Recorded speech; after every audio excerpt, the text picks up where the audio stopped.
Covering the islands of the Bahamas, ZNS Network presents The Bahamas Tonight. It's great to have you along this Friday. I'm Shanique Miller. This is The Bahamas Tonight National Report. A brand new look to a portion of the Cable Beach Strip is just a taste of great things to come. It took them 9 months to complete the roadworks, which is part of the multi-billion-dollar Bahama redevelopment. Officials say the new road establishes a footprint for the massive resort, which is set to transform Cable Beach and the tourism industry. Ianthea Smith attended the red carpet affair today. It's the 11th day of the 11th month in 2011, and it seems everyone was expecting some magical divine thing to happen. But for the owners of Baha Mar, it did, as they officially opened the road they say now leads to the Bahamian Riviera. It's a 1.25-mile strip of road that's been realigned, reconstructed, and dubbed the new West Bay Street. I want to thank the government and the people of the Bahamas and all the other stakeholders who have been tenacious in holding fast to the vision that Baha Mar will rise from these beautiful shores. Prime Minister along with Baha Mar government and opposition officials attended the official opening of the new road, complete with a ribbon-cutting ceremony, unveiling of the new sign and motorcade. This newly realigned portion of West Bay falls neatly within the Greater New Providence Road Network Development Program, now progressing to accommodate the most massive urbanization and community expansion that have ever occurred on this island of New Providence. Mr. Ingram says the considerable movement of people around the island over the last 4 decades is now combined with massive development. A new Commonwealth, Fidelity, and Scotiabank buildings, including the police and fire stations, are already up, and the PM says demolition of the existing buildings, including the Office of the Prime Minister and Ministry of Finance on the Cable Beach Strip, will happen before Christmas. For the opening of this new road this morning, Baha will enjoy access to a large single-space campus, enabling it to bring to fruition the stream of Bahamian Riviera over the next 3 years. With yet another major accomplishment under its belt, here's what's next for Baha Mar. Allow for the superstructure of the new Baha Mar to rise out of the ground. Baha Mar VP of Government and External Affairs Robert Sands says they're expecting to be up to 100 feet by next July. Ianthea Smith, ZNS News. Now, with this new road comes some new changes. Prime Minister Ingram tells us what to expect. Now, Ingram says the West Bay Street east of Sulgrave Manor will remain and continue to be accessible by the new roundabout west of Goodman's Bay. He adds that it's the wonderful reality that infrastructure upgrades are helping to spur economic development, sustain and create jobs, and in the case of the multi-billion-dollar Baha Mar project, improve the tourism product. As for the finishing touches of the new road, Minister of Public Works and Transport Nico Grant says the existing portion of West Bay, from west of Sulgrave Manor and Breeze's Hotel to the roundabout in the front of the Sheridan Hotel, will now be conveyed by the government to Baha Mar for the construction of its 1,000-room casino hotel, 700-room convention center, 1,000-square-foot casino, and 150,000 square feet of convention and related facilities. Now, Prime Minister Ingram talked about the economic activity that will be spurred on by the Baha Mar project. We've been involved during most of the past 4 years in particular in a planned upgrade and enhancement of infrastructure works on New Providence, meant to transform this island into a world-class destination. Nassau Harbor has been deepened, permitting calls by the newest and largest cruise ships afloat. The expansion of Arawak Key is complete, and the transfer of the commercial cargo port from the city center to Arawak Key is on the way. The first phase of the redevelopment of the LPIA is completed, and phase 2 is progressing well. Now, of course, Works Minister was there, Public Works Minister and Transport Minister Nico Grant. He had this to say about the finishing touches.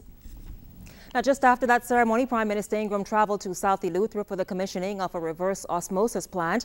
After decades of living with water they could not drink or use for much else, residents in Tarpon Bay and Rock Sound, Eleuthera welcomed the new plant, a project made possible through a memorandum of understanding between U.S. giant General Electric and the Water and Sewage Corporation. Take a look.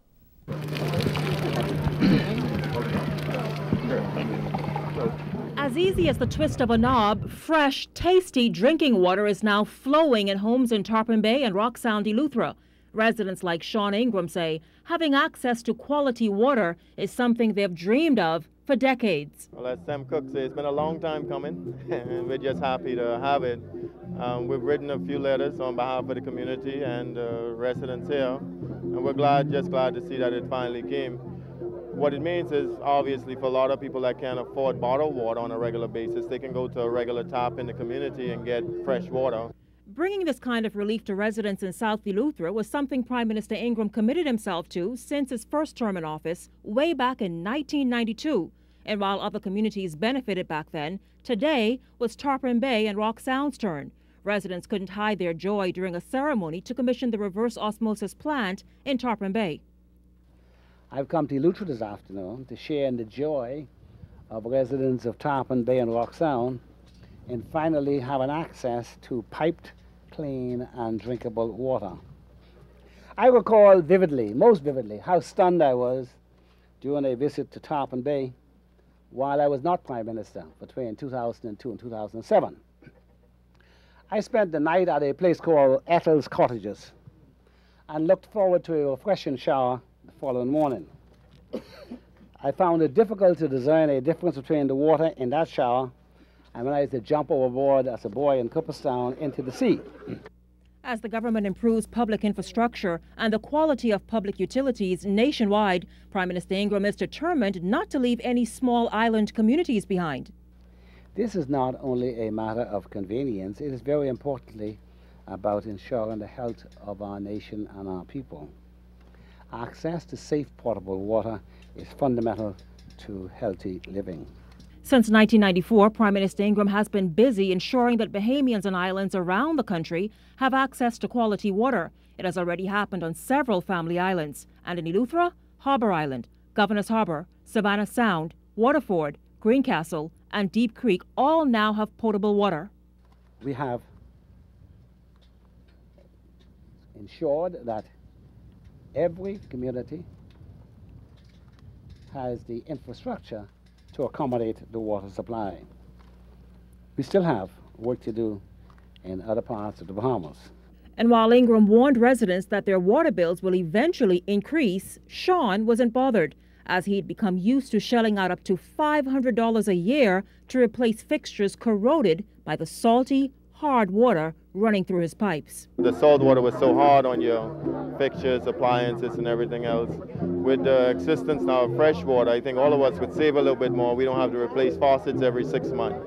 So I think our skins are going to be a little softer, so less lotion, less fixtures, less everything else. Well, shifting gears, very useful dialogue was how chairman of the 2nd United States Caribbean Basin Security Initiative, Dr. Errol Court, described the 2nd annual CBSI meeting, which was held at the Atlantis Resort this week. Altavi's Munnings covered the conference. She has this report. At the closing ceremony of the high-level talks of the United States Caribbean Basin Security Initiative at the Atlantis Paradise Island Resort Thursday evening, a joint statement was issued by the United States and the regional states represented, including the governments of Antigua and Barbuda, the Bahamas, Barbados, Belize, Dominica, the Dominican Republic, Grenada, Guyana, Suriname, Trinidad and Tobago, and the United States of America, as they reaffirmed their commitment to the Caribbean Basin Security Initiative partnership launched on May 27, 2010 at the inaugural Caribbean-U.S. Security Cooperation Dialogue in Washington, D.C. The group further reaffirmed their keen interest in advancing commitments stated in the Caribbean-United States Declaration of Principles, the Caribbean-United States Plan of Action on Security Cooperation, and the Joint Caribbean-United States Framework for Security Cooperation Engagement. Dr. Errol Court, who is CARICOM's National Security Representative and the National Security Minister of Antigua and Barbuda, was encouraged by the talks to further enhance regional security. We were able to learn from the United States all of the things that government has done under the CBSI. And for some of us, we were hearing some of these things for the first. Likewise, the United States would have been privy to many of the things that we as a Caribbean region have been doing in terms of dealing with the challenges of crime and security in the region. Sharing similar sentiments was our National Security Minister, Tommy Turnquest, who maintained the Bahamas' commitment to sustaining national and regional security. Areas identified for priority action by our partnership are in accord with matters taken up in our technical working groups, as well as other issues of critical concern. Among the matters raised repeatedly today were the need for appropriate sea and air assets and the capacity to maintain these assets in good order.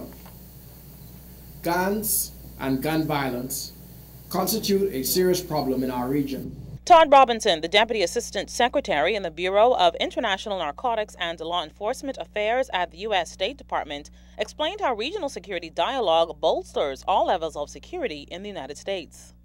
I want to take this opportunity to reiterate our strong commitment to working together to improve citizen security in the Caribbean, make it more difficult for traffickers to operate in the region, as well as our efforts to promote social justice. The challenges we face are monumental, and only by working together in this partnership will we have a chance of succeeding. The next high-level meeting of the United States Caribbean Basin Security Initiative will take place next year in Washington, D.C. Altaviz Munnings, ZNS News. Well, stay close. Just before we go to the break, an emotional scene in court today. Here's the story for you. A 43-year-old cancer victim now knows fully the effects of the dangerous drugs law, which came into effect this week. Anthony Ambrister was in court today on 2 counts of possession of dangerous drugs with the intent to supply.